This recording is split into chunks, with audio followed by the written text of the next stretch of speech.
This video will explore how the Red Swan map editor makes it easy to integrate additional data sources via lookup fields.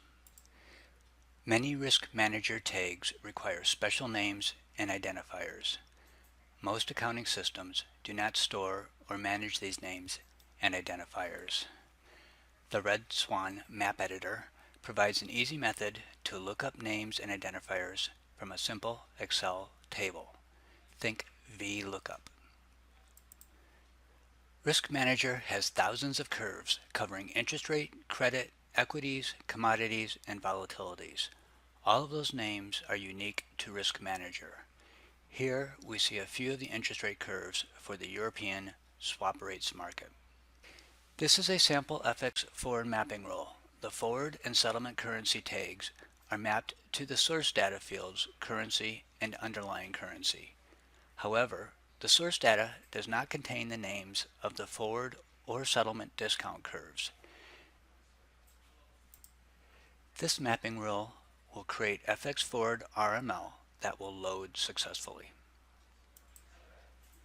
This is a sample floating rate bond mapping rule.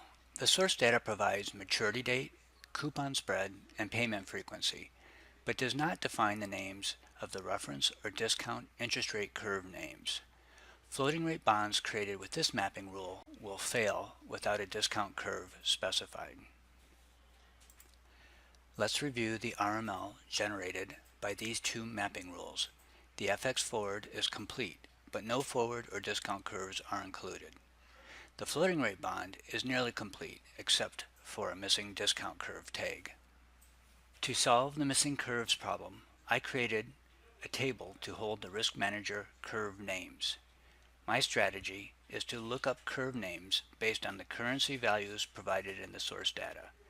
This lookup table contains the desired discount, implied money market FX, and swap curve names for various currencies.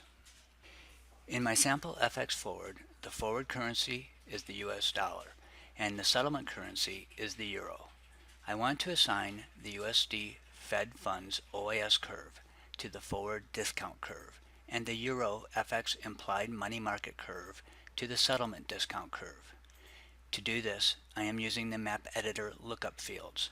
I will create a lookup field that will use the underlying currency from the source data to determine which row of my table to find, and then retrieve the curve name in the RMFX column. I will now add a new lookup field. First, I will select my lookup table called interest rate curve map. I then want to define that the underlying currency field will be used to find the currency key row, and then look up the RMFX field. Let's name this our settle curve.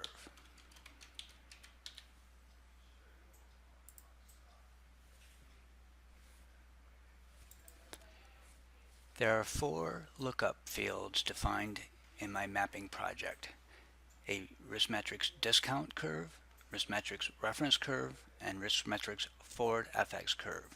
Each of these uses the currency field to look up either a discount rate, a swap rate, or a FX implied money market rate.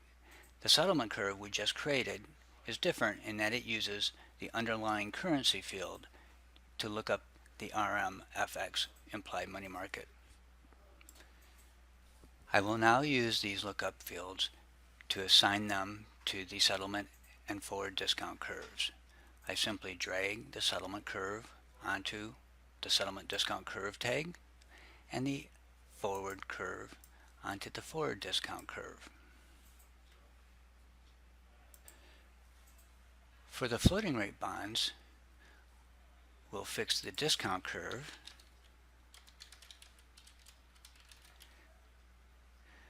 by dragging the new lookup field discount curve onto the discount curve tag, and for the reference curve, I'll drag the reference curve lookup field onto that tag. Let's regenerate the RML that we reviewed earlier with as our new tags.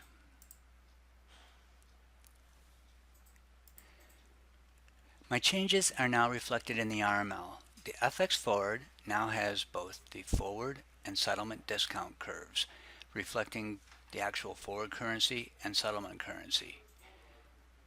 The floating rate note has a discount curve and a reference curve for the float coupons.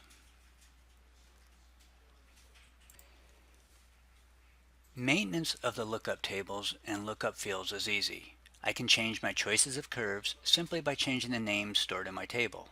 If I decide to change the definition of my lookup field, all tags using my lookup field will receive the same change. There are many common use cases for lookup tables. Converting Bloomberg tickers to Reuters RICs is a common use case. A table of tickers to RICs can be maintained. Assigning credit curves to credit default swaps based on red codes is another use case for lookup fields. Finally, assigning proxy curves for IPOs or custom time series is easy with lookup fields. For further information on Red Swan software and services, please visit our website, email us, or give us a call.